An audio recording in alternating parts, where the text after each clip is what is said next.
అందరికీ నమస్కారం. నేను Ramalakshmi. Welcome to special interview. Hindu ధర్మ రక్షణ కోసం పోరాడుతూ హిందూ దేవాలయాల యొక్క ప్రాముఖ్యతని, హిందూ సాంప్రదాయ సాంస్కృత్యాల్ని ముఖ్యంగా కాపాడుకుంటూ వస్తున్న మంచి ప్రవక్తగా నిలిచిన రాధా మనోహర్ దాస్ గారు మనతో ఉన్నారు. ఈ రోజు ఆయనతో మాట్లాడే ప్రయత్నం అయితే చేద్దాం. నమస్కారం అండి. తల్లి హరికృష్ణ బంగారు తల్లి జయోస్తు అమ్మ. ముందు ఒక మంచి శ్లోకంతో మొదలు పెడదాం. నువ్వు చెప్తావు, నేను చెప్పనా? మీరే చెప్పండి. చెప్పనా?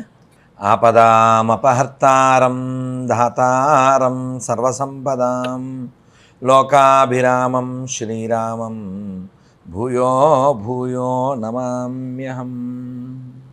నాకు చాలా శ్లోకాలు వచ్చు, చాలా శ్లోకాలు ఇష్టం. అయితే ఈ శ్లోకం ఇంకా ఇష్టం.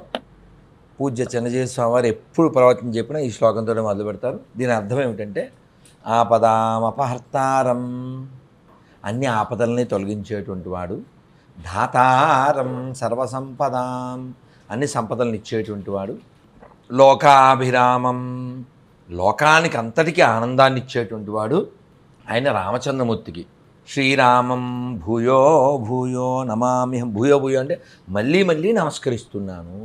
ఇది కృతజ్ఞత, ఇది భక్తి, ఇది ప్రేమ, ఇది ఉండాలి తల్లి.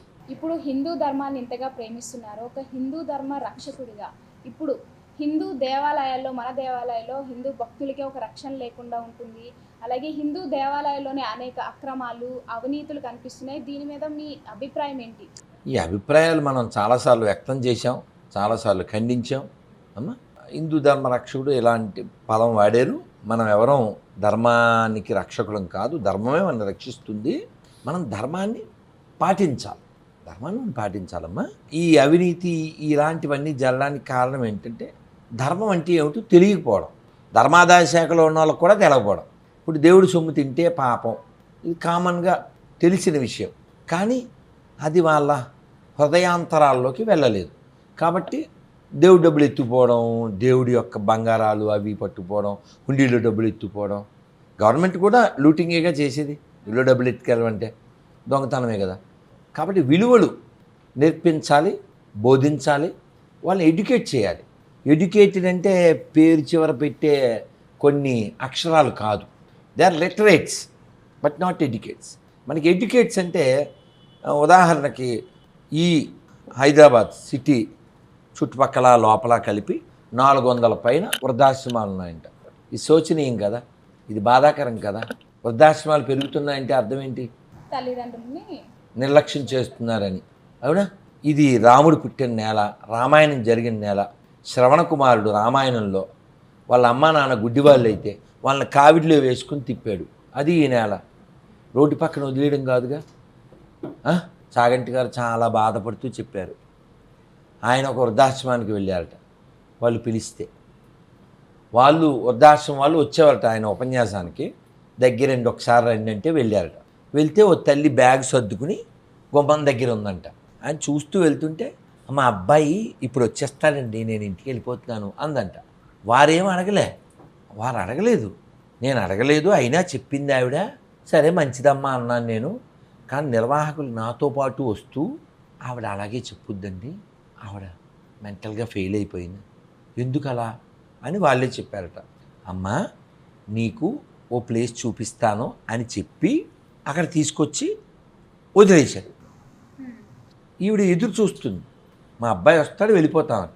వాళ్ళు చెప్పారట, మీ అబ్బాయి ఇంకా రాడు, మిమ్మల్ని ఇక్కడ వదిలేశాడు. ఎంతో పెంచుకున్న పేగు బంధం కదా, ఫెయిల్ అయిపోయింది, పిచ్చిదైపోయింది. రోజు బ్యాగ్ సర్దుకోవడం, వీళ్ళు మళ్ళీ బతిమాలి లోపల తీసుకోవడం. ఎందుకు? వాడు ఎడ్యుకేటెడ్, వాడు లిటరేట్ అంతే. Educated never leave parents. మీరు ఎప్పుడైనా నెట్లోకి వెళ్ళి సింహాచల శాస్త్రిని కొట్టండి, వారు గొప్ప హరికథకులు. వారు అంటారు, మీరు చచ్చిపోయిన అమ్మా నాన్నకి గుడి కట్టించద్దు, కానీ కట్టించిన గుడి ముందు వాళ్ళు అడుక్కునేటట్టు చేయకండి. అందుకే మన ధర్మం మాతృదేవో భవ, పితృదేవో భవ, అతిథి దేవో భవ, గురుదేవో, ఇవి నేర్పించింది. ఇప్పుడు వాళ్ళని ఎడ్యుకేట్ ఎలా చేయాలంటారు? ఇప్పుడు లిటరేట్ అంటే ప్రతి ఒక్కరు ఉంటారు, చదువుకుని ఎలా వదిలేస్తూనే వస్తున్నారు. ఎడ్యుకేట్ ఎలా చేయాలంటున్నారు? ఇప్పుడు దేవాలయాలన్నీ కూడా ప్రభుత్వ ఆధీనంలో ఉన్నంత వరకు దేవాలయాల పరిస్థితి ఎలా ఉందని అనుకుంటున్నారు? దేవాలయాలు ప్రభుత్వ ఆధీనం కేవలం దేనికి ఉన్నాయి? వ్యాపారం. గవర్నమెంటు దేవాలయాలతో చేసేది ఏంటి వ్యాపారం కదా. యాక్చువల్గా గవర్నమెంట్ ఏం చేయాలి? Government is called watch dog. అంటే ఏంటమ్మా? పర్యవేక్షణ అంటారు. పర్యవేక్షణ చేయాలి, పెత్తనం చేయకూడదుగా. ఏ గవర్నమెంట్ కూడా పెత్తనం చేయకూడదు. కానీ మనకి హిందువులు ఐక్యత లేకపోవడం, ధర్మం పట్ల నిష్ట లేకపోవడం వల్ల ఏ గవర్నమెంట్ వచ్చినా దేవాలయాన్ని లూటీ చేస్తుంది. కొన్ని చోట్ల నాశనాలు, కొన్ని చోట్ల ఎవరిని పడితే వాటిని గుళ్ళో పెట్టేసేసి ధర్మానికి దైవానికి అపచారాలు రకరకాలుగా చేసేస్తున్నారు. కాబట్టి మనం ఎదిగితే ధర్మాన్ని మనం కాపాడచ్చు, ధర్మానికి మనం ఏమైనా చేయొచ్చు, ధర్మం విషయంలో కొన్ని అడుగులు ముందుకు వేయచ్చు. దేవాలయం ఆధారంగా బోధ జరగాలి, ఇళ్లల్లో బోధ జరగాలి, స్కూల్లో బోధ జరగాలి. మాతృదేవోభవ, పితృదేవోభవ, ఆచార్యదేవోభవ ఇదేమిటో మనం వాళ్ళకి నేర్పించాలి. బాల్యం నుంచి మనం నేర్పించట్లేదు. కాబట్టి అమ్మ ఒడిలో నేర్చుకోక, బడిలో నేర్చుకోక, గుడిలో నేర్చుకోక వాడి విమ్స్కెళ్ళి మనసు ఏం చెప్తే చేస్తాడు. భార్యకి భయపడి ఒకడు, వదిలించుకుందామని ఒకడు, అయిపోయారు ఇంకా వీళ్ళతో మనకి పని ఏంటి అని ఒకడు. ఇలా ఎందువల్ల వాడికి ఎవరికి రామాయణం తెలీదు, భాగవతం తెలీదు, భగవద్గీత తెలీదు. కాబట్టి వాల్యూస్ ఎలా తెలుస్తాయి? ఆ వాల్యూస్ బాల్యం నుంచి రావాలి. అంటే ఇప్పుడు స్టడీస్లో అయితే ఇంక్లూడ్ చేస్తూనే వస్తున్నారు. ఏం చెప్పేది? ఏదో కొంతవరకు అవును. కానీ నువ్వు విత్తనం వేయగానే చెట్లు వచ్చేస్తాయా కదా. ఇప్పుడు చదివే పిల్లలు 20-30 ఏళ్ళ తర్వాత కదా. ఎలాంటి సూచనలు మీరు ఇస్తారు? అమ్మా స్టడీస్లో రామాయణాలు పెడుతున్నారు కానీ చదువుతున్నారు, అక్కడితో అక్కడ అయిపోతుంది, బట్టి పడుతున్నారు, రాస్తారు, అయిపోయింది. అందుకని ప్రాక్టికల్. నేను ఒక వీడియో చూశానమ్మా, స్కూలు బాగుంది, ఏదో మరి ఏ ఊరో పిల్లలు, అది బస్సు లాగా, పిల్లలందరూ బస్సు లాగా అలా యాక్షన్, వాడు ఒక డ్రైవర్ లాగా. ఇంతలో బస్సు అంతా ఫుల్ అయిపోయింది.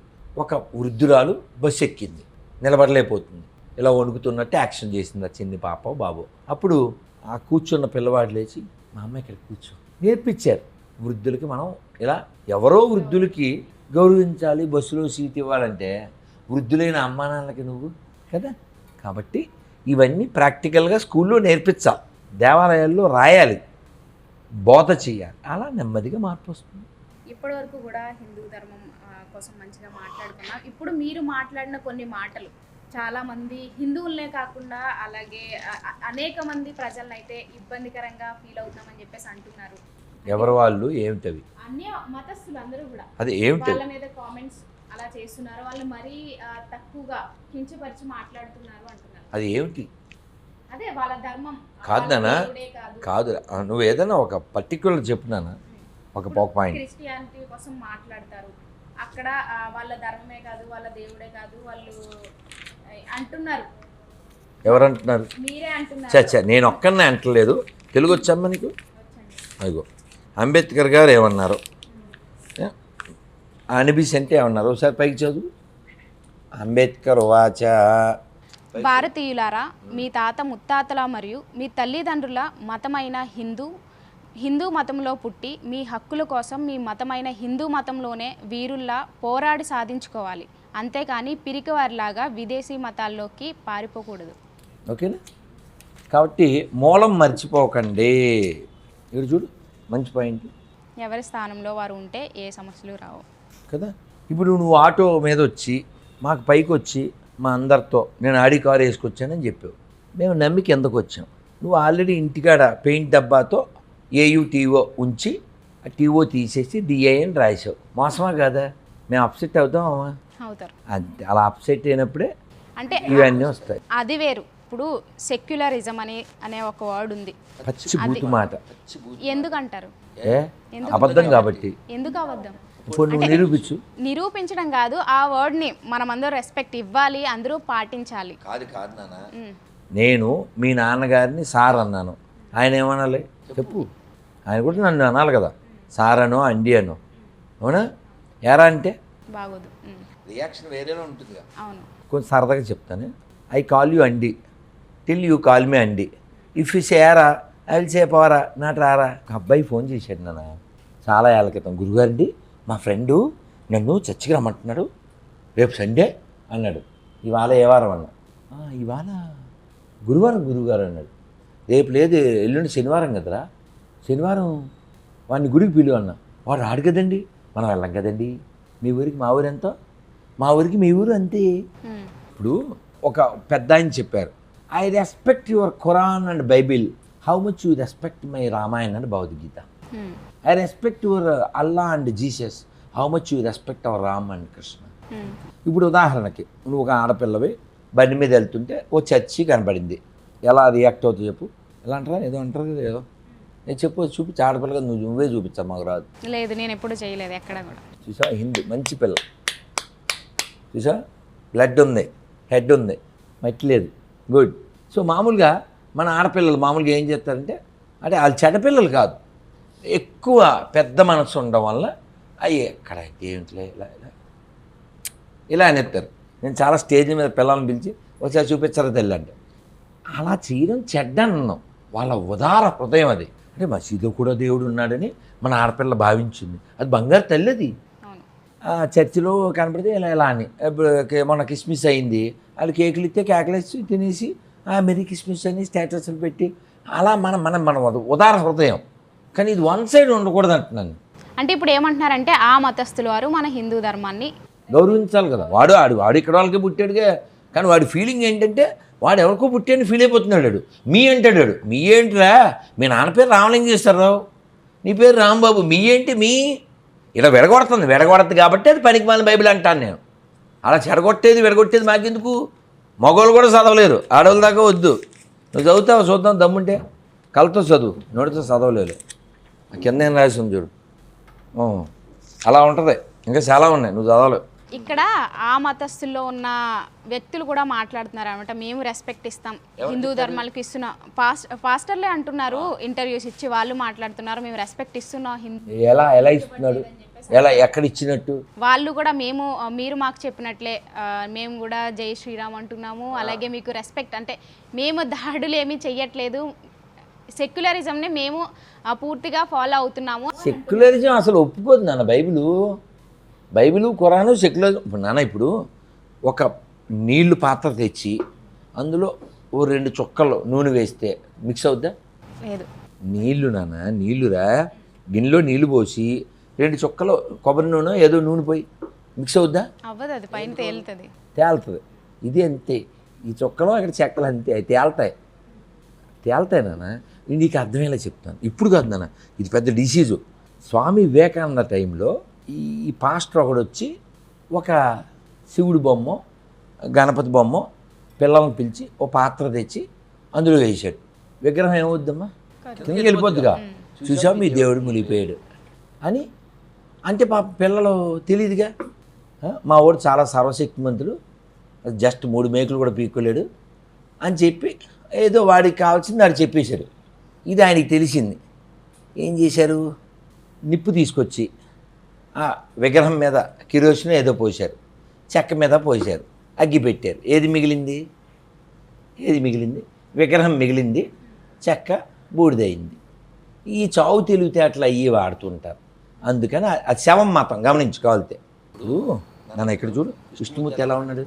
నిండుగా శాంతాకారం భుజగశయనం పద్మనాభం సురేశం విశ్వాకారం గగన సదృశం మేఘవర్ణం శుభాంగం లక్ష్మీకాంతం కమలనేయం యోగి హృద్యానగమ్యం వందే విష్ణుం భవభయహరం సర్వలోకైకనాథం. ఏం చెప్పారు చివరిది? సర్వలోకైకనాథం. అన్ని లోకాలకి ఒకటే నాథుడు, ఈయన విష్ణువు అని చెప్పారు. నువ్వు కానీ నేను కానీ మనం అందరం ఇందులో ఎవరింటికన్నా వెళ్ళి ఇదిగో ఈ బుక్లో ఉన్నది నమ్మండి, ఈయనే సర్వలోకాలకి నాథుడు, నమ్మకపోతే నరకానికి వెళ్ళిపోతా. ఎవడైనా చెప్పాడండి ఎక్కడైనా? ఎవరింటికన్నా వెళ్ళి చెప్పావు నువ్వు కానీ నేను కానీ? లేదు, చెప్పలేదు. అన్నమయ్య ఏమంటాడు? ఇతడొకడే సర్వేశ్వరుడు శితకమలాక్షుడు శ్రీ వెంకటేశుడు అని చెప్తాడు. కృష్ణుడు భగవద్గీతలో 5వ అధ్యాయంలో ఆఖరి శ్లోకంలో చెప్తాడు, భోక్తారం యజ్ఞతపసాం సర్వలోకమహేశ్వరం శృదం సర్వభూతానాం జ్ఞాత్వా మాం శాంతి మృచ్చతి, ఐఎమ్ ద బాస్ అని చెప్తాడు. సరే, ఇప్పుడు మనం వెళ్ళి ఎవరితో అయినా నమ్మాల్సిందే, నమ్మకపోతే నరకానికి ఇలా మనం బెదిరించట్లే కదా, అవునా? మరి వాళ్ళు ఏం చేస్తున్నారు? వీళ్ళ దగ్గరికి వచ్చి మా వాడిని అమ్ముకోండి, మీకు ఉన్నది అమ్ముకోండి.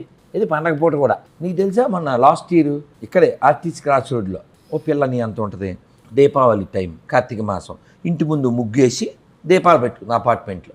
ఎవరింటి ముందు? వాళ్ళ ఇంటి ముందు. ఎదురింట్లో మొసల గొర్రె, అది వచ్చి కాళ్ళతో తన్నేసింది. ఏం పోయేకాలం ఎక్కింది దానికి? బైబిల్ ఎక్కింది. అదన్నమాట. అందుకని వ్యతిరేకిస్తాం. మీ నాన్నని ఎరా అంటే నీకు మండదు. అంటే ఒక్కరు వ్యతిరేకించినంత మాత్రాన వాళ్ళ మతాన్ని మొత్తం చిచ్చా, మనం బుక్కే పనికి మాలింది వ్యతిరేకించకూడదు కదా. అంటుంటే అంటే ఎలా అనేస్తారు మీరు పనికి నేను మాలింది అని నిరూపిస్తా. వేరే నేను నిరూపిస్తాను. నువ్వు చదువు చూస్తా. నువ్వు చదువుతావా? వాళ్ళతో చదివిస్తావా? ఇప్పుడు నాతో కొన్ని గొర్రెలు ఆ దమ్ముంటే అంటారు.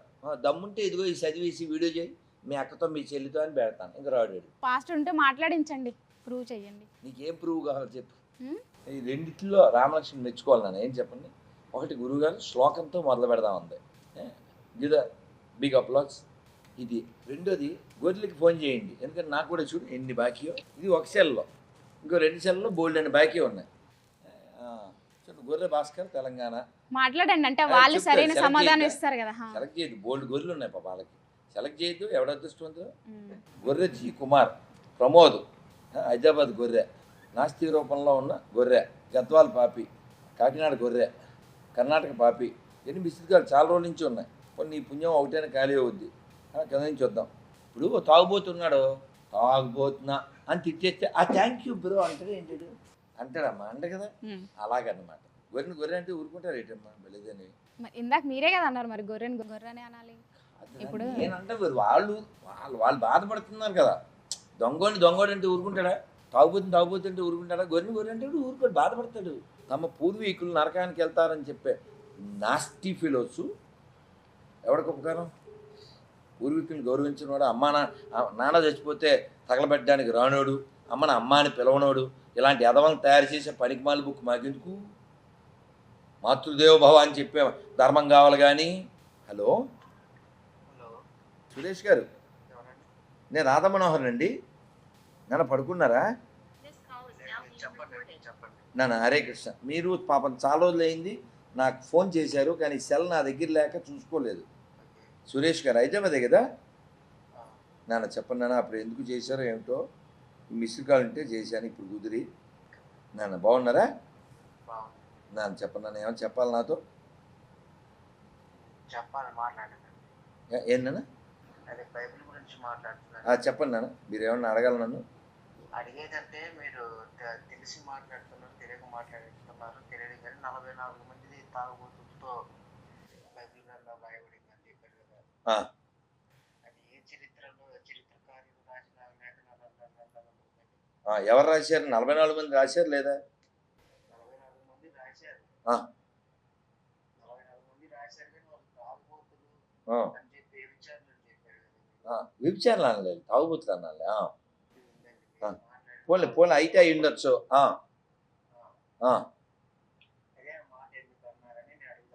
అచ్చా, వెరీ గుడ్ వెరీ గుడ్. ఇప్పుడు ఎందుకన్నాను అంటే, ఒకదానికి ఒకటి పొంతం ఉండదు కదా సార్. పొంతం లేకుండా మాట్లాడేది ఎవరో తాగుబోతులే కదా. లిటరల్లీ వారు తాగారని కాదు, పొంతం లేనిది ఏదైనా ఇంకా తాగుబోతు వ్యవహారం, అది దాని అర్థం. బైబిల్లో ఏముంది సార్? ఏం అర్థం చేసుకోవాలి చెప్పండి? కాదు సార్, సరే పోనీ మీరు చదివారా? కాదు నాన్న, ఆధ్యాత్మిక ఈయన పెద్ద పెద్ద పదాలు ఎందుకు కానీ గొర్రెలకి. నాన్న ఇప్పుడు ఆధ్యాత్మికత అంటే ఏంటి చెప్పు? చూసారా మీరు సార్ నన్ను ఒక్క నిమిషం నేను చూసా. బుర్రలేంది గొర్రె చూసా, ఇక్కడ చూడండి. Very good. కాదు నాన్న, గొర్రె అంటే బుర్రలేంది నాకు తెలుసు, కాదని చెప్పను. కానీ గొర్రె అంటే నీతి లేనిది కూడానా? గొర్రె నీతి లేనిదే. ఎలా చెప్పు? ఈ గొర్రెలు నీతి లేనివే.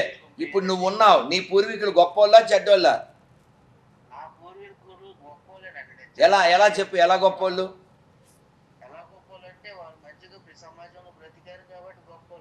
అంటే ఇప్పుడు మీ పూర్వీకులంతా ఏ లోకాల్లో ఉంటారు? కాదు నాన్న, ఇప్పుడు మొన్న జాన్ బాబు తెలుసు కదా, ఒక పాస్టర్ ఒక ఆయన ఉన్నారు. ఆయన స్పష్టంగా ఏమన్నాడంటే, మా తాత, మీ తాత, గాంధీ తాత ఎవడైనా సరే మా పార్టీలోకి వస్తేనే పరలోకం, లేకపోతే నరకం అన్నాడు. ఏంటి అల్లూరి సీతారామరాజు నరకానికి వెళ్తాడా? చెప్పు, అల్లూరి సీతారామరాజు నరకానికి వెళ్తాడా? ఆడి పేరు సురేష్. ఆ పేరు లేకపోతే బతకగలడాడు? మోసమా కాదా? సురేష్ అంటే విష్ణుమూర్తి పేరు. ఆ పేరు లేకుండా బతకగలడా? చూడా బాబు మీ పేరేంటమ్మా? మీ పేరేంటి? నీ పేరేం పేరు? నీ పేరు నన్ను నీ పేరు నా పేరు తెలిసే ఏం పేరు? నీ పేరు చెప్పు. నా పేరు తెలిసి నీ పేరు చెప్పు. పేరు కాదండి. నీ పేరు చెప్పు. వీడి పేరు చెప్పడం ఎందుకు చెప్పనా? ఆడి పేరుకి సురేష్ అనే పేరు విష్ణుమూర్తి పేరు. ఆ పేరు లేకపోతే ఆడు బతకలేడు. యాదవ బతుకు. ఎందుకు నీకు? నీతి లేదుగా. తాగుబోతుని ఊరుకుంటారా? నీ పూర్వీకుల్ని ఇన్ని మాటలు వద్దుదానా? మీ నాన్న చొక్కాని తొక్కితే కూడా నీకు మండుద్దిగా. మండితేనే నువ్వు ఆయన పుట్టినట్టు. ఈడ నాన్న నరకానికి వెళ్తాడంట. చూడు అల్లు సీతారామ నరకానికి వెళ్తాడంట. ఇప్పుడు రామలక్ష్మి బాగా ఫ్లడ్ లైట్లు అన్నీ అర్థమవుతాయి. సరే, ఈ శ్యామసుందరరావు ఫోన్ చేస్తే వాడు సార్ మీ నాన్నగారు బతికున్నప్పుడు మీరు గొర్రెయ్యారా తర్వాత అయ్యారా అన్న. మా నాన్నగారు చనిపోయిన తర్వాత నేను గొర్రెయ్యానండి అన్నాడు. మరి అకార్డింగ్ టు యువర్ బుక్ ఆయన ఎక్కడికి వెళ్తారు అన్న. మరి మా పార్టీలోకి రాలేదుగా, ఆబ్వియస్లీ ఇది గో టు హెల్ అన్నాడు. అవును, మిమ్మల్ని కని పెంచి చదువు చెప్పించినందుకు, మీలాంటి దరిద్రుని పుత్రుడిగా పొందినందుకు వారు నరకం పొందుటే సరి అనేది. నువ్వు చిచ్చి పంది అంటావు, అదేమో అలా అనుకోదు. అది ఎంజాయ్ చేస్తుంది. ఆహా ఏ మీరు వచ్చి నీకు చిచ్చి పంది అది చాలా ఎంజాయ్ చేస్తుంది తెలుసా. బలిదానం వచ్చి వెళ్ళారు కదా అంటే మనం ఇక్కడ మాట్లాడేది మోసాన్ని వ్యతిరేకిస్తున్నావు. మోసం ఎక్కడ అంటే నువ్వేం పేరు చెప్పావు? నీ పేరేంటి? నా పేరు రామలక్ష్మి. సంతకం ఏంటి? రామలక్ష్మి. అంటే మోసం చేయట్లేదు నువ్వు మాకేమో రామలక్ష్మి అని చెప్పి సంతకంలోనే సొలమి అని పెడితే అది మోసం. నువ్వు తినేది గ్రాసం. పేరు మార్చుకుని ఉందేమో, మార్చుకుంటే తప్పేంటండి? మోసం చేస్తే మనం తిరుగుతున్నాం, మోసం చేస్తే మనం వ్యతిరేకిస్తున్నాం. ఇప్పుడు వాడి పేరు చెప్పాడు ఇందాక, ఎందుకు చెప్పలేదు చెప్పు? మోసం. అని పేరు సురేష్. అక్కడ మోసం కాదు, అదే హక్కు. పుట్టడం హిందూగానే పుట్టారు. కాదురా, ఉదాహరణకి మేము ఉన్నాం నాన్న, మేము కాఫీ టీలు తాగాం. స్వామీజీ మీరు మీ తర్వాత తాగేస్తారేమో, మీరు దీన్ని వ్యతిరేకిస్తున్నట్టు మాకు రుజువు ఏంటి అన్నావు నువ్వే. కాఫీ కప్పు తీసుకురా, కాఫీ పోస్తే అని చెప్పాను అని ఊసా. దాన్ని వ్యతిరేకిస్తున్నాను దానికి అది ఒక రుజువు. పారబోస్తా, ఉమ్మేస్తా, మళ్ళీ వెనక్కి వెళ్ళిపోయి మరుసటి రోజు అది మోసం. నేను చెయ్యం. అందుకే ఇలా బద్దగొడ్డి గట్టిగా మాట్లాడతాను. అదేనా, నేను కాఫీ మానేసి 97లో మానేశాను. ఓకే, అంటే ఇప్పుడు వాళ్ళు హిందూగానే పుట్టారు, వాళ్ళ పేర్లు హిందూ ధర్మంలోనే పెట్టారు వాళ్ళ తల్లిదండ్రులు, కానీ ఇప్పుడు వాళ్ళకి మతం మారాలని ఉంది, మారారు. ఇప్పుడు అందులో తప్పేమైనా ఉందా? మతం మారడం తప్పు కాదు, మోసం చేయడం తప్పు. ఇప్పుడు నువ్వేం చెప్పావు? రాంబాబు అని చెప్పావు. చర్చిలో ఏం చెప్పావు? జాన్ బాబు. మతం మారినా గానీ పేరు ఉంచుకోవాలి అంటున్నారు మీరు. మరి ఇప్పుడే కదా నువ్వు చదివేవు. చదువు. ఎవరి స్థానంలో వారు ఉంటే ఏ సమస్యలు రావు కదా. మొన్న పత్తికొండను కూరెళ్ళాను నాన్న. ఒక శివాలయం కోనేరు ఉంది. కోనేరులో హనుమంతుడి గుడి ఉంది. హనుమంతుడి గుడి మీద మదర్సా కట్టారు. నేను టైటిల్ ఏం పెట్టాను? గుడి మీద ఈ గుడిసేటి పనులు ఏంటని అని పెట్టా. తప్ప కదా? గుడి మీద అలాంటి పనులు చేయొచ్చా? ఈ పోరంబోకు సురేష్ గాడు అంటే ఈ సోకాల్ సెక్యులర్ కుక్క వీడు కామెంట్, నువ్వు మతాలను రెచ్చగొడుతున్నావు అంటాడు. లుచ్చా పని చేసింది వాళ్ళు అయితే నన్ను అంటావేమిట్రా? ప్రశ్నించేవాడిని. ప్రశ్నించకూడదు, అది వాడు చెప్పేది. అంటే వాడు ఏం చేస్తే అది మనం నోరు మూసుకుండాలా? మీ దేవుడు సాతాను, మీ మట్టి బొమ్మలు. ప్రశ్నించడం కరెక్టే. మీరు మళ్ళీ ఇక్కడ సెక్యులరిజం కోసం మాట్లాడారు, తప్పు మాట మాట్లాడారు. ఎందుకు బూతు మాట? అది బూతు మాట ఎలా? అంటే వాళ్ళు పాటించకపోతే ఉందా? నిరూపించు. ఉందా అంటే మనం పాటిస్తేనే వస్తుంది. ఎందుకు పాటించాలి? నేను మాత్రమే నిన్ను రామలక్ష్మి గారు ఒక్కరితో మొదలు పెడితేనే నలుగురు చేస్తారా అంటారు. ఆ దరిద్రపు సెక్యులరిజం మాకొద్దు. మరి అంటే హిందూ మతం ఒక్కటే ఉండాలంటారా? ప్రపంచంలో హిందువులు మాత్రమే సెక్యులరిస్టులు. కాబట్టే ఈ దేశానికి పనికిమాల మతాల వాళ్ళు వచ్చి మా దేవాలయాలు కూలగొట్టి దాన్ని ఆక్రమించి ఇలా చేసి దేశాన్ని మొక్కలు చేశారు. ఈ దరిద్రం సెక్యులరిజం. నీకు లేదు మాకెందుకు? సెక్యులరిజం అంటే సమానత్వం అన్నారు. ఎవరు చెప్పాడు? ఒకసారి కొట్టు. మీరు చెప్పండి. పోనీ మీరేమనుకుంటున్నారు? ఇప్పుడు మీ ఇంట్లో ఫ్రిడ్జ్ ఉందా? మాకు లేదు, మాకు అక్కర్లే. బట్ దాని గురించి నేను డిస్కస్ చేయను. నువ్వు మాట్లాడుతున్నావు సెక్యులరిజం. ఇప్పుడు మీరు అన్నారు నాకు అక్కర్లే. మీరు అన్నారు ఇప్పుడు మాకు అక్కర్లేదు అంటున్నా. అది ఉంటే నిరూపించు. నువ్వు ఉందని భావిస్తున్నావు కాబట్టి నిరూపించు. నిరూపిస్తావా యాజ్ ఏ కామన్ హిందూ నీ డెఫినేషన్ చెప్పు. సెక్యులరిజం డెఫినేషన్ ఏంటి? ఇక్కడ సెక్యులరిజం అంటే ఎవరైనా కానీ వేరే మతాన్ని తక్కువ చేసి మాట్లాడకూడదు, ఒకరినొకరు రెస్పెక్ట్ అనేది ఇవ్వాలి. ఇక్కడ ఎవరికి చెప్తావు ఈ మాటలు? ఎవరికి చెప్తున్నా, మనుషులు ప్రజలందరూ తెలుసుకోవాలి ఇది. సరే, ఈసారి రామలక్ష్మి ఈ మాటలు మసీదులో చర్చిలో చెప్పిస్తుంది వాళ్ళతో, అవుద్దా? వాళ్ళకు కూడా చెప్తాను ఈ మాట మీరు ఎంత వరకు పాటిస్తున్నారు అనేది, అది మీ మీద నీ పిచ్చ, నీ భ్రమ. ఒక ఆవిడ ఇలాంటి అంటే మీరు పాటిస్తున్నారా లేదా అనేది అది ఆ వాళ్ళ మీద ఉంటది. సెక్యులరిజం అంటే ఇది ఎలా ఉంటదని చెప్పేసి అంటున్నాను. అలాగే పాస్టర్స్ కొంతమంది చెప్తున్నారు పాటిస్తున్నాము అని చెప్పేసి అంటున్నారు.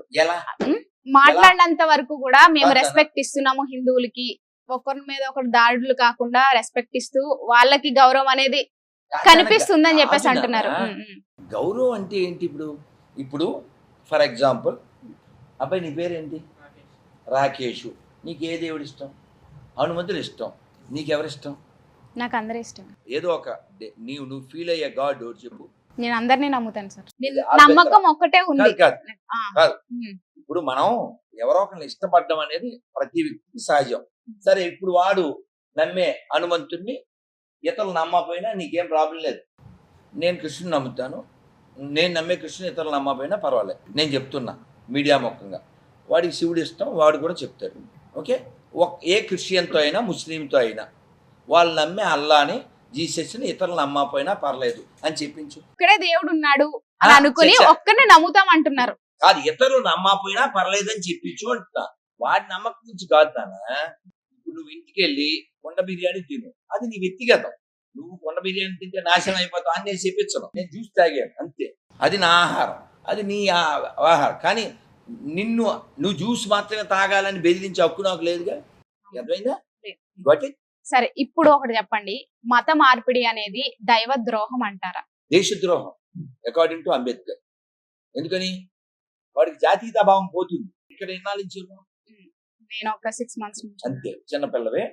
నీకు చాలా ఉదాహరణలు. పిడి సుందరరావు అని ఒక ముసలి వర్గజంబోకం, ఎక్కడంటే విశాఖపట్నం. అతను ఆగస్టు జనవరి ఒక జెండా ఎగిరేసి కర్రకి అది గుడ్డ ముక్క జాకెట్ అని ఏంటి జాతీయ జెండా. ఇంకొక ఆడగొర్రె తమిళనాడులో ధర్మపురిలో ప్రిన్సిపల్ స్కూల్కి చేయదంట. ఎందుకు చేయదంటే వాళ్ళ బుక్ ఒప్పుకోదంట. ఇంకొకడు ఉపేంద్ర గొర్రె, విజయ్ కుమార్ గొర్రె మాస్టర్లు, వీళ్ళు భారతదేశాన్ని 2 ముక్కలు చేసేయండి. ఇలాంటి ఆలోచన ఆల్రెడీ భారతదేశాన్ని 2 ముక్కలు చేశారుగా. ఏ మతం వాళ్ళో తెలుసుగా, పాకిస్తాన్ బంగ్లాదేశ్ ఎందుకు పుట్టిందో తెలుసుగా. కాబట్టి ఈ దేశానికి సంబంధం లేనటువంటి మతాలు, ఈ దేశాన్ని చీల్చాలనుకునేటువంటి మతాలు ఎప్పటికీ సోదర మతాలు కావు. ఇప్పుడు నాన్న ఇంత పసుపు ముద్ద పెట్టి దానికి కుంకుమ పెట్టి అమ్మవారని గణపతిని దండం పెట్టుకుంటాం, తులసమ్మ చుట్టూ తిరిగి దండం పెట్టుకుంటాం, దీపం సాక్షాత్తు దైవ స్వరూపం అనుకుంటాం. ఇలా ప్రకృతిలో పరమాత్మను చూసేటువంటి సంస్కారం హిందూ ధర్మంలో, సనాతన ధర్మంలో ఉంది. వాడు కేవలం ఒక్కదాన్ని మాత్రమే కరెక్ట్, మిగిలిన నమ్మకం అండి. విను, నీకు ముందే చెప్పా. మీ నాన్న గురించి డబ్బా కొట్టు గంట సేపు వింటాం. మా నాన్న చాలా గొప్పోడు, వాళ్ళ నాన్న తక్కువ అంటే చెప్పు తీసి కొడతారు. అదే నేను చేసేది. గురూజీ గారు, ఇప్పుడు ఒక పాయింట్ వద్దాం. ఇప్పుడు క్రిస్టియానిటీలో ఇక్కడ ప్రార్థన చేసి ఆయిల్ రాస్తే అక్కడ వాళ్ళకు వచ్చిన ఆ జబ్బులు నయమైపోతాయి, వీళ్ళు వచ్చి దీవిస్తే వాళ్ళకు వచ్చిన ప్రాబ్లమ్స్ అన్ని కూడా సాల్వ్ అయిపోతాయి అని అంటున్నారు. ఇది ఎంతవరకు నిజమని మీరు? నేను కూడా చెప్పాను లాస్ట్ టైం, గవర్నమెంట్కి చెప్పాను, మీరు పాస్టర్లకు 5,000 ఇస్తున్నారు, 10,000 అలా కాదు సార్, 50,000 ఇవ్వండి, కానీ హాస్పిటల్ అన్ని మూసేయండి అని చెప్పాను. మంచి విషయం కదమ్మా. అవును, ఓకే. మరి ఒక్క నిమిషం ఆలోచిద్దాం. అర్థమైంది నాకు. 50,000 ఇవ్వన్నాను. డాక్టర్ కోసం చదవకూడదు ఎవడో. ఇప్పుడు కలవ సతీష్ తెలుసా?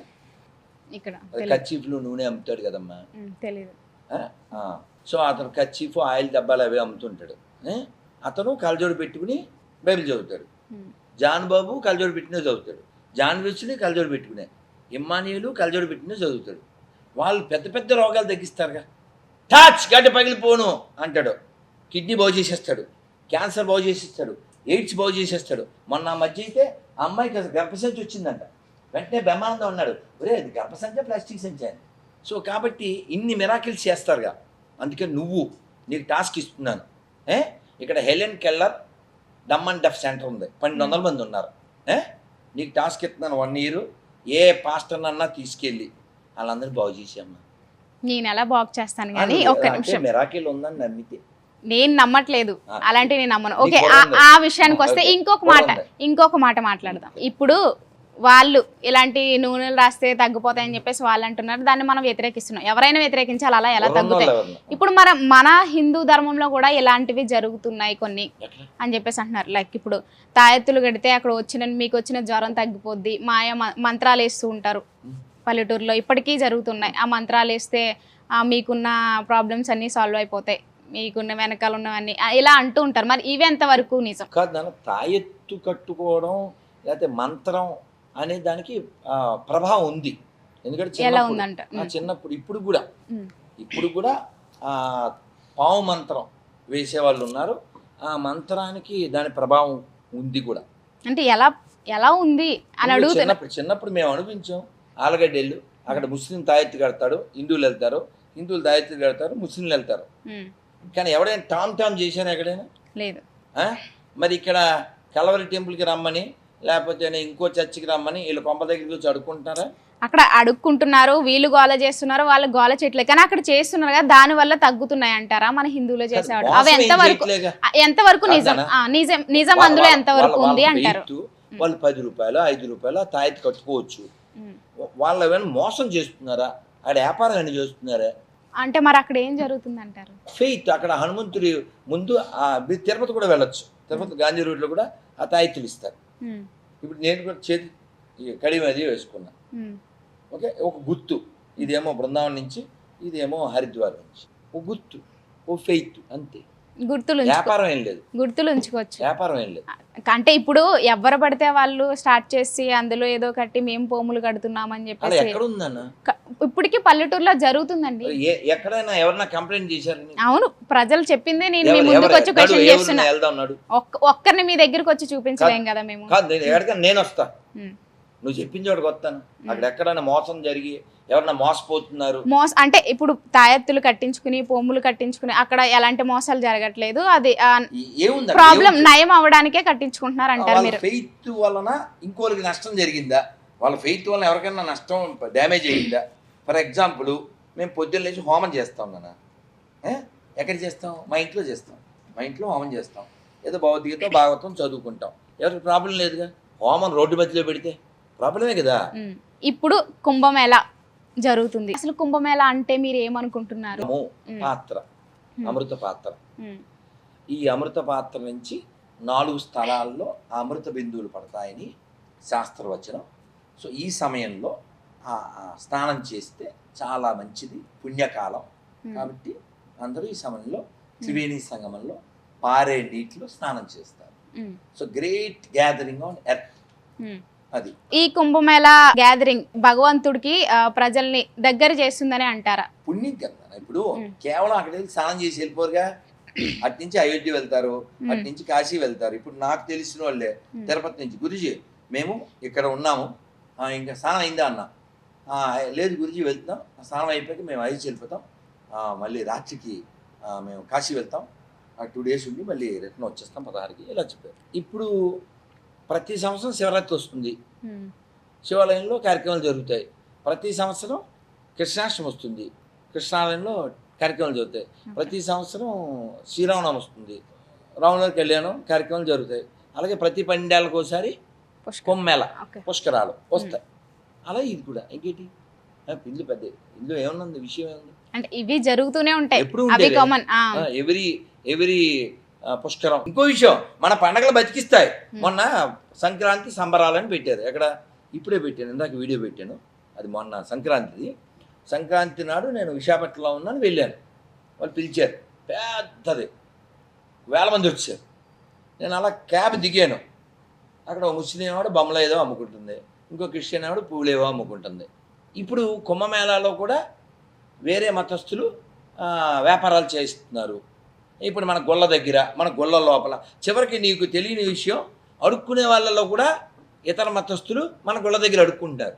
అంటే మన గుళ్ళో ఉండే దైవాన్ని వాళ్ళు నమ్మకపోయినా వాళ్ళని పోషించేవాడు మన దేవుడు అని అంటారు. అంటమేంటి కనబడుతుందిగా. వాడు బతికేది మన పేర్లతో, వాడు బతికేది మన గొల్లల్లో, మనం బతికేది మన గొల్ల ముందు, అది కదా. అదే వాళ్ళ దేవుడిని నమ్మకపోతే వాడు ఇప్పుడు లాస్ ఏంజల్స్ తెలుసుగా, తెలుసా తెలుదా, తగలబడిపోయింది. ఎందుకు తగలబడిపోయిందని మన పాస్టర్లు ఏం చెప్తున్నారంటే గాడ్ లేడు అన్నాడంట, అందుకని గాడ్ మ్యాడ్ అయిపోయి ఇలా జనాలకి రాడ్ వేసాడంట అని వాడు చెప్తున్నాడు. అంత మ్యాడ్ అవ్వాడు గాడు. ఇప్పుడు ఉదాహరణకి నువ్వు జర్నలిస్టు కాదు, నీ మొహం కాదు అనేసాను అంటే అయిపోతావా నువ్వు? అయిపోతావా? కాదు కదా నాన్న. గాడ్ కాదంటే వాడికి మ్యాడ్ అయిపోతాడా, తగలెట్టేస్తాడా కదా. అలా ఉంటే గాడ్ కాదు కదా. కాబట్టి ప్రకృతి వైపరీత్యం, వీళ్ళకేమో పైత్యం, అదన్నమాట. ఆ పైత్యాన్ని మనం వ్యతిరేకిస్తున్నాం. ఇంకేం సెక్యులరిజం ఇంకేముందా? లేదండి. జ్ఞానోదయమైన రామలక్ష్మి బంగారు తల్లి, థ్యాంక్ యూ వెరీ మచ్.